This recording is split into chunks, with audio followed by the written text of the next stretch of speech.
We all have loud thoughts, so many of them.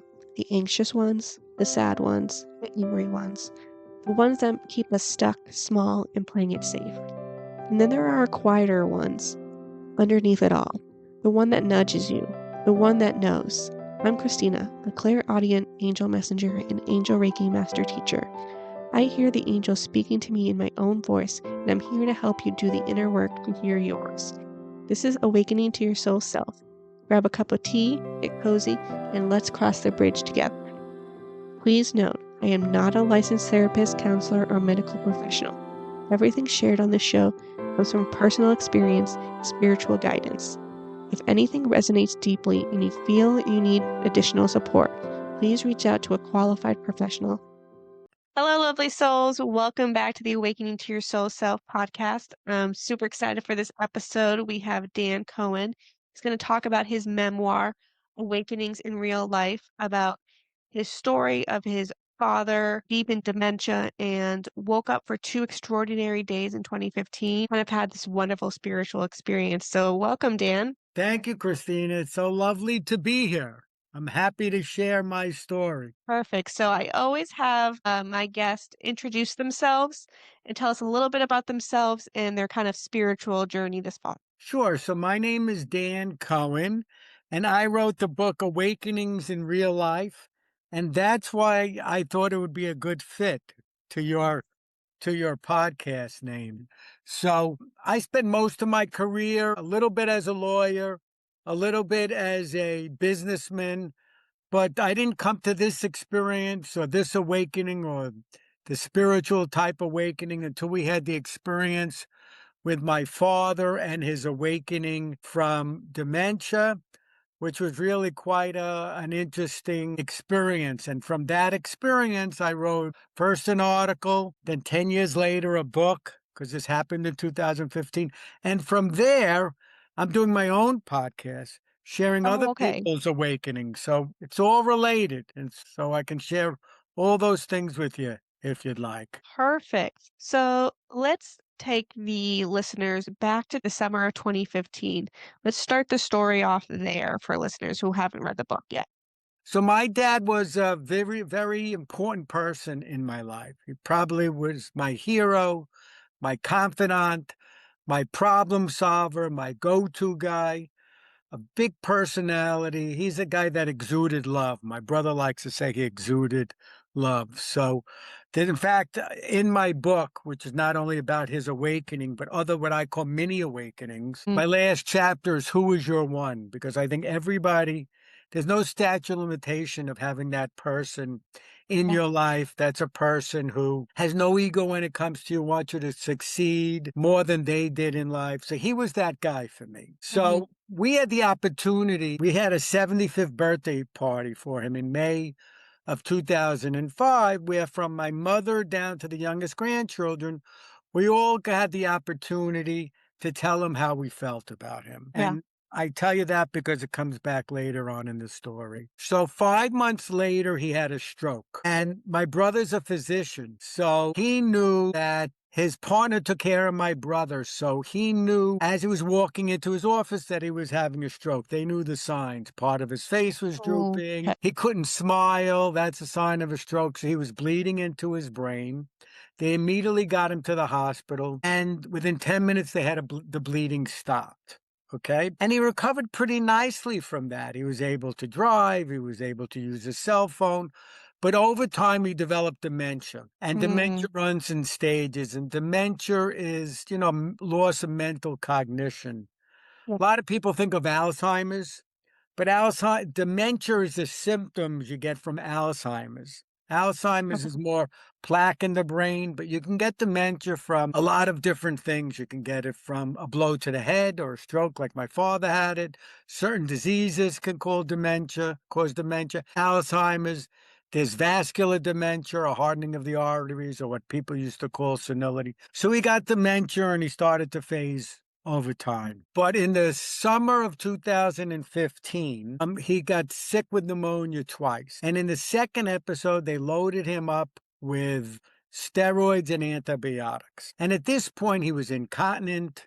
He needed help getting bathed. In fact, when you would bathe him or wash him, he would scream out like he was in pain. And as a child, it's very hard to hear your parent in pain, although he Yeah. wasn't in pain. He needed help getting fed. He was basically nonverbal at the time. He would say a couple of words here or there, never initiated a conversation, had zero short-term memory. So it's almost like mourning a living person when someone's gone. Mm, So I walk into his hospital room and he says, "Hi, Danny." And I say, "Hi, Dad." He says, "You know, I love you very much." And I said, "I love mm, you very much." He says, "What happened to me?" I said, "Well, you have pneumonia, you're being treated, and you're going to go home soon." But then all of a sudden it dawned on me, this is not the guy that I just saw a few days yeah. earlier. This guy resembled the father that I knew, you know? And I said to myself, maybe he's not asking me what happened to me, but where have I been these past 10 years? So that was remarkable. If I had to put it in percentages, I would say he was like 90% the guy he was before the dementia. My brother, who's Wow. there a lot because he was a physician who had attending privileges in the hospital, said the bar was so low that he came back and he answered every question correctly. So for 2 days, he was very much himself. So it was a remarkable experience. A lot of people are familiar with what they call terminal lucidity, where right before Mhm. someone is going to pass away, they have moments of clarity. This was not like this. This was 2 days where he had an awakening and became himself. So let me just go back a second to that birthday party. I also write a chapter in the book called Perspectives. You know, I said to myself, there's nobody on this planet that has the kind of relationship I have with my dad. You know, Mhm. my brother doesn't, my sister. How could they? We have the most special relationship. Yeah. Then when they were talking to him at the birthday party, I could see the love that they had for him. In fact, my sister sung a song to him, and I said, they feel exactly the same way I do. You know, Yeah. they feel he's their guy. So he had a way of making, especially his wife and his children, feel so special. So to me, it'd be really remarkable if, even in this world, if everybody sees everything from their own lens and not from Yeah. if you could see other people's perspectives and you would have more empathy, there would be a lot more tolerance, I think. Yeah. So at one point, he says to my brother, "I'm happy to have a son like you." And to my brother, who loved him and worshiped him as well, he said it was one of the most seminal moments of his life. He thought it was really remarkable. We started to fill him in on what the grandchildren were doing. And here's something that's very interesting. At one point, he said, "Isn't one of the grandchildren in medical school now? And didn't another one start an Ivy League school?" And we said, yes. And the interesting thing is, those events happened in the throes of dementia while it was. Wow. So that led us to believe that maybe people in dementia, right, are Yeah. more aware of what's going on than people think. People think because they sit there and they may not be verbal or they don't remember things that they may not what's going on. But that led us to believe that maybe he was more aware of what was going on in the throes of dementia, whether it's a higher power or just more Yeah. aware. I mean, it was remarkable. He reminisced about certain things, like he was an undefeated boxer in the army, and he reminisced about his boxing career. And he had a favorite football player who was undersized and had a great career because he surprised his opponents. And he said, just like the football player, I surprised my opponents. And then he remembered the picture we took where he got all the grandchildren, the football player's jersey number 80 that we Yeah. all took, and that brought tears to his eyes. He reminisced about certain athletes, certain things in his life. He told my mother that she was the love of his life. They were married 62 years at the time. And then some interesting things. He used to have some quirks. So maybe this is an old time thing. He would take a nap, he'd put a black or a brown sock on his eyes when he was napping Oh. to knock out any light. I can remember walking his room and as a kid, he had a sock over his eye and he was napping. By the way, he also knew what hospital he was in and nobody told him. Like he recognized the It's surroundings. amazing. It is. It's amazing. So he says to my mother, he says, "Do you have my sock? I want to take a nap."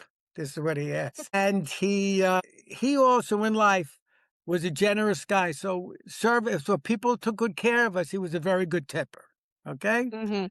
So he's lying in bed. He says to my mother, "You got any cash?" He wanted to tip the nurses and the Oh my aides gosh. that was so nice to us. So it was amazing. So I wanted to get my kids there, right? Yeah, Because I wanted them to see grandpa as they remembered him. So yeah. unfortunately, I couldn't get them there till the end of the second day, and he had reverted back to his Mm, full-blown dementia. But we videotaped some of it. So my daughter was pretty emotional. We showed her this portion. We showed her a lot of it, but this is what really resonated with me. So we asked him, "What are you happy about?"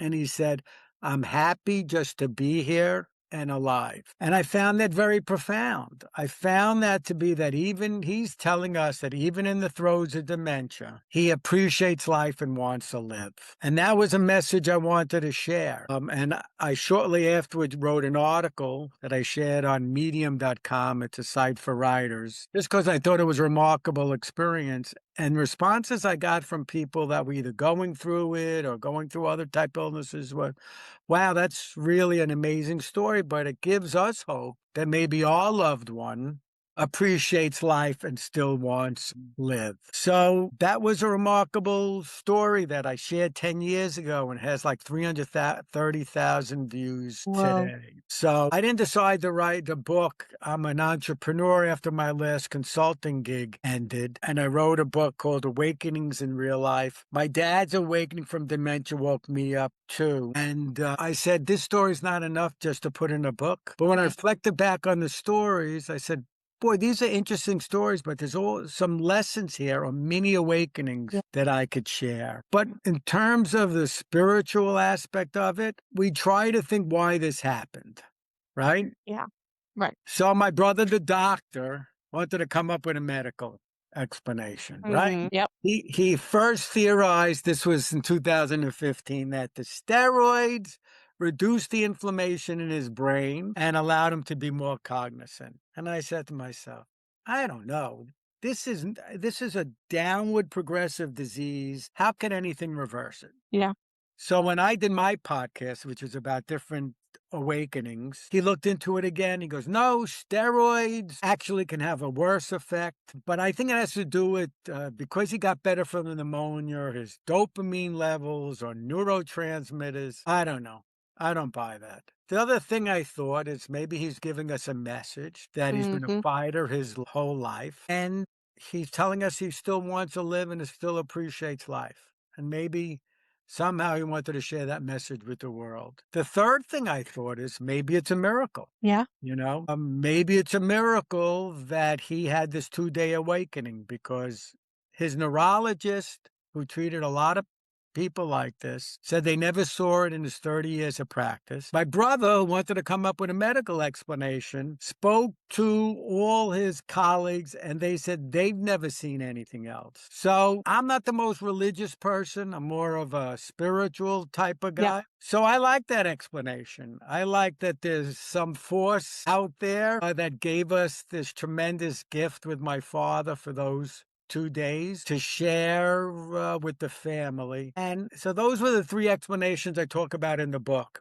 I did a Mhm. little book signing, and a friend of mine who's somewhat religious came up to me and he said, I got another explanation for you. Your father might have gone through what he went through so that you could write a book and share his experience and give hope to other people out there. And I like that one, that maybe Yeah. some sort of destiny, a spiritual guide or something that was, because I think it has helped a lot of people, the story. And you don't have to be someone only that goes through dementia or Alzheimer's. You could have another condition. You could have physical illness like cancer or physical disability. These are lessons and hope that people want to live, which resonates all along.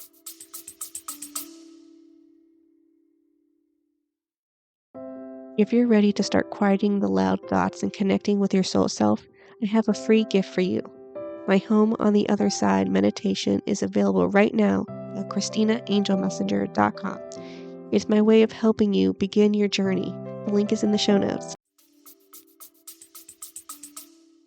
He's actually in this room with me, which he kept saying my goal was to bring hope. And he's so proud of you for sharing the story because I think that That's what he really wanted, was to bring hope to other people who are going through the situation. But he also showed me that he had one foot here in the physical world and one foot in heaven or the other side, however you resonate with. So I think that's why he knew so many things, is because he was tiptoeing on both sides. Boy, I love to believe that, and I so hope it's true because that makes me feel good. Because I think part of the reason I wrote this book was not only to share this incredible awakening, but as a love letter to my father, as a legacy to my father.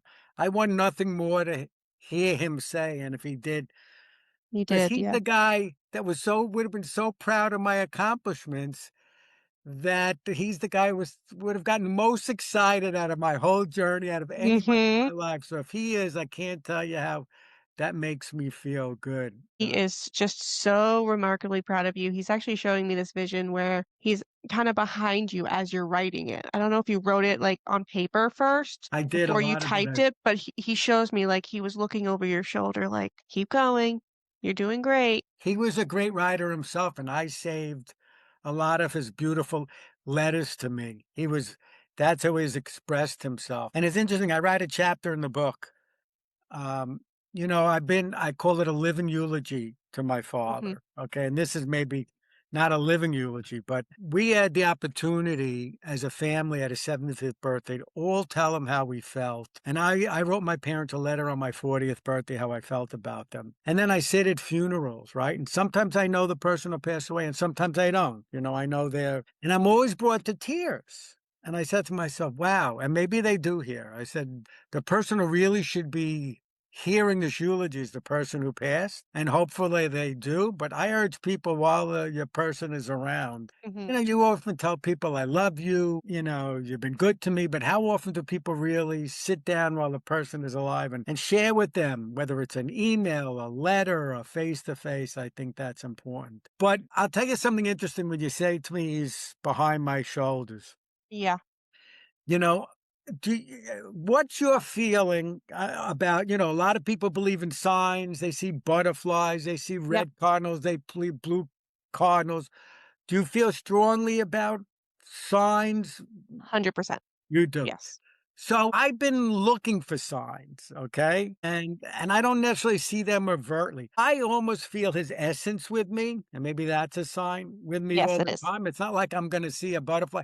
I feel his presence. So the interesting thing is after he passed away, we had done like an 18-minute montage from my father. Yep. My mother couldn't even look at his picture. I had no problem seeing his pictures Hmm. after, and that's because I felt his presence with me. Yeah. But I'll tell you an interesting story about signs. Okay. So my father loved to go to the horse track.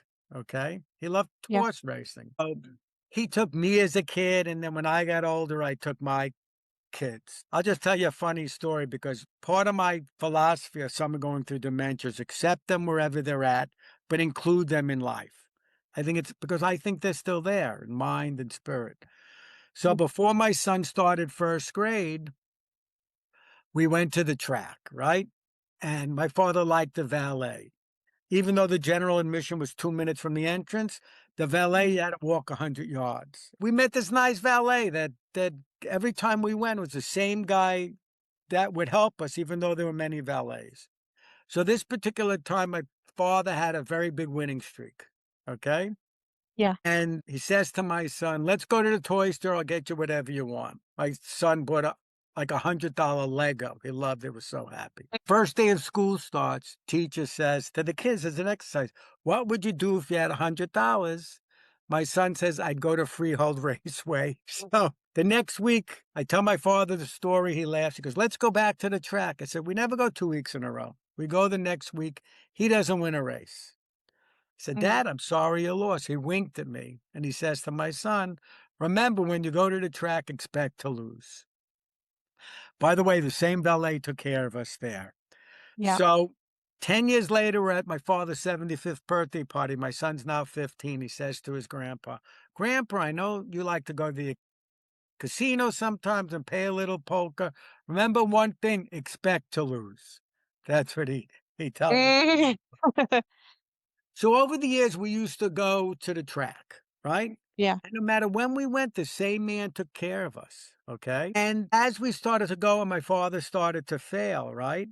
He would Yes. help me take the walker out of the car. He would take the wheelchair out of the car. He'd help me put him in, and then I'd walk the 100 yards. Then throughout the years, he would see my father sitting right next to me, my kids and my mother in the back seat, and he'd look very intently in the car, and he'd motion to me to get in the back, and he would drive us about 100 yards to the entrance. And then at the very end, I don't know how this guy knew, but as we were leaving for the day, he showed up with the car to take us back. Okay. Whoa. Okay. So I also had an interesting way of knowing my father's dementia. Over the years, he would circle less and less things on the racing form because he Mm, didn't have the mental capacity. So before he was hospitalized, out of nowhere, he says to me, I'd like to go to the track. I said, okay, Dad. I knew 2 minutes after he asked, he'd forget. My mother was driving. I'd have to drive 2 hours from New Jersey to New York and New York to New Jersey to take him, but I wanted to include him in life. So I said, yeah. this is the last hurrah. So we went, right?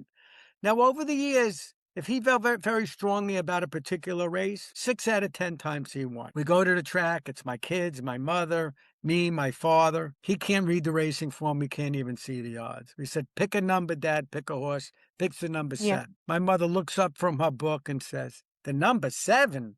That's the longest shot in the race. It's 45 to 1.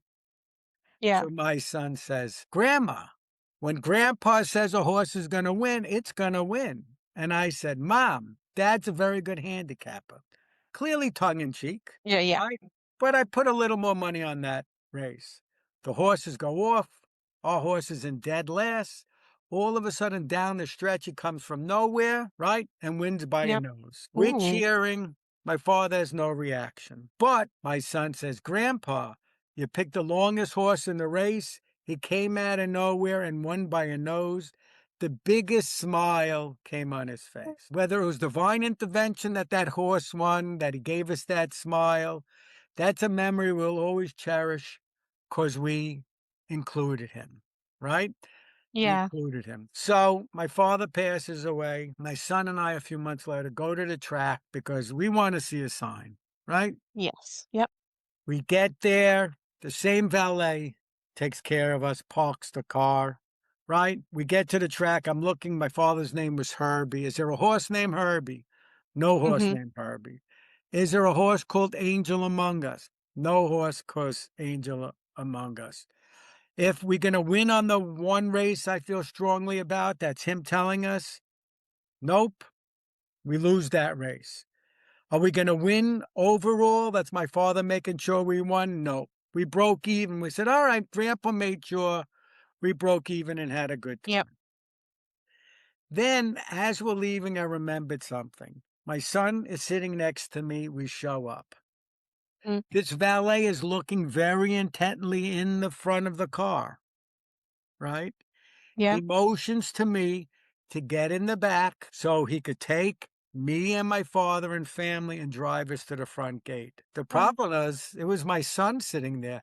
So I'm saying maybe he saw my father sitting with us that day and he was with us that day at the track. So I like to believe that he saw my yeah. father there at the time. So it was a remarkable story. And I write about that incident in the book. And I said, we didn't know this guy from a hole in the wall, but his small acts of kindness had an impact on us. So what I do in the book is I also do reflection pages. Wonderful. So after each chapter, I want to bring the reader in. I said, when has a small act of kindness had something to do important in your life? Or when including your loved one, whether they're going through a physical or mental illness, means something to you? When was an act of acceptance? You know, I told stories about a very close uncle who always showed up for my family, whether we were coming home at 2 in the morning or 2 in the afternoon, he was met us at the airport. And I don't even think he knew what flight we were on. I mean, he would always show up to every occasion. So the importance of showing up. So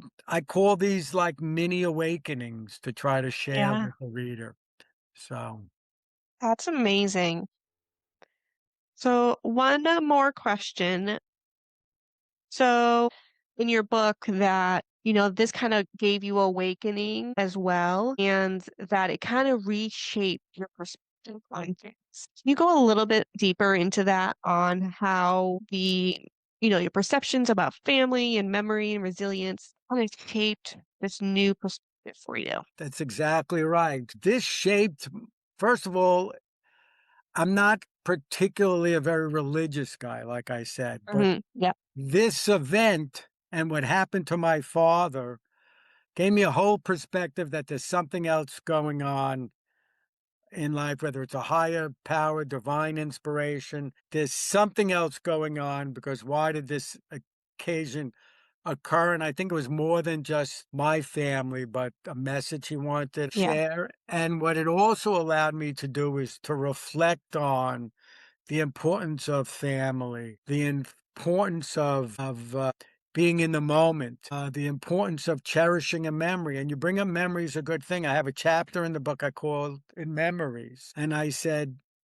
I could choose to remember my father the last 10 years and the weak man he was, or I can choose to remember him as he was. We have the Yeah. ability to choose which memories we want to focus on, and that's it. I don't remember him as the man in the throes of dementia. I remember him as the man he was. So it's definitely made me much more reflective, introspective, and yeah, that's what I would say. And that there's something more that's going on that's allowed me to have these films, and it's given me a new passion in life. So Yeah. not only have I written the book, but I do my own podcast and I had no intention of doing it. I saw this story about a guy who had a spinal condition Hmm. and he decided to give up his corporate life, learn to sail and sail across the Pacific. Wow. And he went viral all over the news. And I said, he had his own awakening. It was Yeah. remarkable. I said, there must be people out there that have tremendous stories of awakenings that I can share. And 100%. and I'm gonna share it, and I'm gonna learn how to do podcasts. I wasn't really a podcast viewer, but I can't believe the power of it, how ordinary people, not everybody, we're not ordinary, have the ability to share messages. So I found some great guests. So, for instance, this will resonate with you. So a gentleman who lost his 16-year-old son, and his awakening was he wanted to share with the world. I think his book was called Carry On, his message of hope and resilience. But he talks about some signs that he saw. And one was there was a sea turtle on the beach that came out of nowhere. That was a Oh, sign that his son, and I have a picture of it. Another one he saw what they call not a sunburst. It was an amazing thing that he never saw before. I forget what it's called. It was like not a special type of thing that was a sign of his son. And he okay. was on vacation with his family and they were renting a golf cart and the license plate had his son's name. I interviewed a woman. She lost her father also in 2015. She was an Okay. atheist. Okay. And she just wanted to find a way to reach her father. She's done a whole study of life after death. And she's done a study of mediums and life after deaths and all these philosophies. And she's come to the conclusion that consciousness is it's either downloaded or there. I forgot her exact. Very interesting stories of people have different types of awakenings where they're spiritual, otherwise. And I'm sharing those stories and I'm enjoying doing so. That's amazing. So, Dan, where can people find you? Where can they get the book, your podcast? Give the listeners that information. Oh, thank you. So the book, and I show it one more time, Yes. Awakenings in Real Life, you can find on Amazon. Okay, it's also on barnesandnoble.com and select bookstores. Or you can go to my website, Awakenings in Real Life. There's a little excerpt of the book. I've gotten some wonderful reviews, which has made me feel good. But there's also a link to the Amazon site. My podcast you can find is same name, Awakenings in Real Life. That's because I'm a branding guy. You could find Yeah. it on YouTube, Apple, Spotify, or wherever you get your podcasts. But you can also come to my website, Awakenings in Real Life, and there's links to the YouTube and to Apple and Spotify. People can email me at info@awakeningsinreallife if they get my book and they want to share some of their reflections. I'll put it on the website. Or if they've had some awakenings, I'd love to share it. I mean, I've had guys with spiritual awakenings on mountaintops. I'd love to share it. I'm also on social media as Awakenings in Real Life. So there's a lot of places you could find me, and I welcome people reaching out because I want to do this to share the story and for people to be part of the story. Amazing, Dan. Thank you so much. Listeners, have a great, wonderful day. Quieter voice, your intuition, your angels, your soul self. It's always there. Keep doing inner work to find it. Today's episode resonated, and hit follow or subscribe so we can keep crossing the bridge together. I'll see you next time.